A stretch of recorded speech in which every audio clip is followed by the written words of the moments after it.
until you actually walk through the doors of either WWE or my school, mine in Glenn Jacobs School, JPWA, you have no idea what goes on. I'm a tough coach.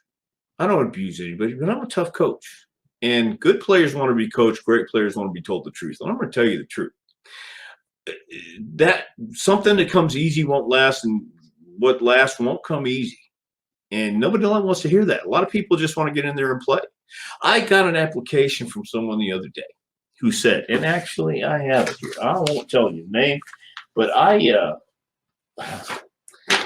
this is what this person said.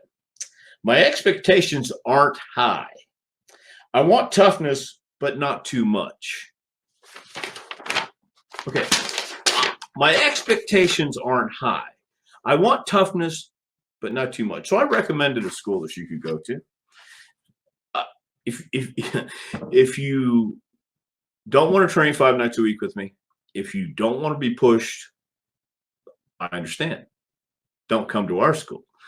But that's what we do. And I've made people mad. I've hurt people's feelings. Not intentionally, not just to berate anybody. I don't beat anybody. I don't do drills. I don't do 1,000 push-ups.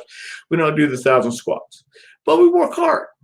And I tell you when you're not doing good. I tell you when I feel that you're slacking and you're much better than this. You know, I've got a lot of stuff on the wall at JPWA, and it's a lot of coaching quotes. I think there's some Nick Saban up there. There's a lot of people up there, and the thing is, there's also quotes from people who had coaches who yelled, were passionate, and they said, "Worry when your coach stops talking to you. Worry when your coach stops yelling at you," because he obviously saw something inside you that you didn't, and you had to be brought out. And a lot of people want to be cuddled and petted and hugged, and okay, and I do that too. Don't get me wrong. But when I see somebody who is intentionally dogging it or feeling entitled that everybody else can do the bumps, but they can't, they want to sit cross-legged on the apron, and I tell you 3 days in a row not to do that, well, then that's telling me you're either not listening to me, you're completely stupid or disrespectful, or all three. And coaching or having a passion for this business is something a lot of us feel. And those who want to criticize and bitch and moan and talk about how dirty, nasty people we are when they haven't even don't even know us, have no idea who we are, what we do. They read it, but they have no idea. And all of a sudden, these people who were cheering The Undertaker or watching The Undertaker all these years, in a 2-hour interview with Joe Rogan, they have decided he is a scourge of the earth. You know, guys talk about, yeah, guys died in their 40s, 30s, and all that stuff back then. Yeah, that's a great way to be. No. He did say it was much better for the guys today. Healthy. It is healthy. A lot of things we did, yes, I did too. I've never denied anything I've done, and I won't, because that was the culture back then. That was the way we lived. That was the business, and that's what made the business what it is today. Because of our mistakes, because of our wrongdoings, it got cleaned up, and the guys are better taken care of. By the way, not everybody died.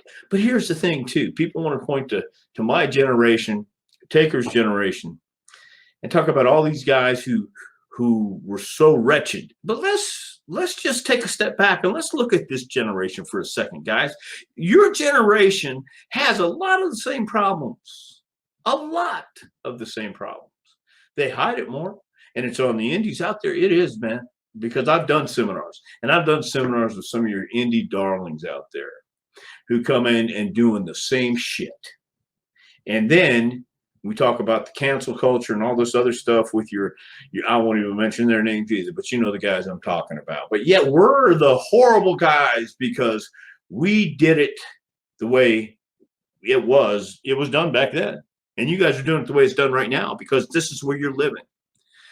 And you want to besmirch, you want to knock, you want to make your little snide remarks to two followers or 20 followers or whatever you have. Even 1,000 followers ain't much, guys. It is really not. But you're making all these remarks and you're making all these judgment calls, and you don't have a clue. You have been entitled your whole life.